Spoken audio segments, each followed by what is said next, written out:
ఆ కుటుంబానికి ప్రభుత్వం నుంచి ఆర్థిక సాయం కింద 50 లక్షల రూపాయలు, దాంతోపాటు 5 ఎకరాల భూమి, ఇల్లు కట్టుకునేదానికి 300 గజాలు ప్రభుత్వం అందజేస్తాం జరుగుతుంది.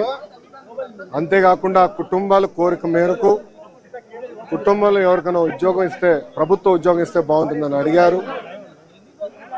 కుటుంబంలో అంటే బిడ్డలు ఎవరు లేరు, ఒకే బిడ్డ కనుక తండ్రికి ప్రభుత్వ ఉద్యోగం ఇవ్వాలనేది కూటమి ప్రభుత్వం నిర్ణయిస్తాం జరిగింది.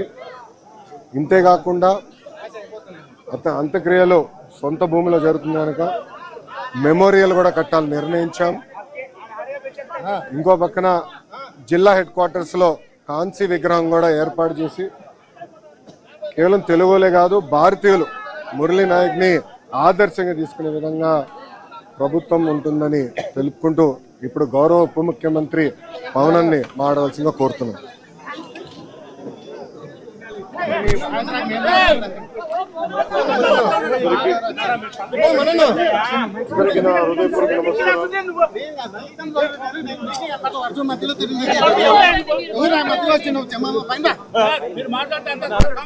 Please please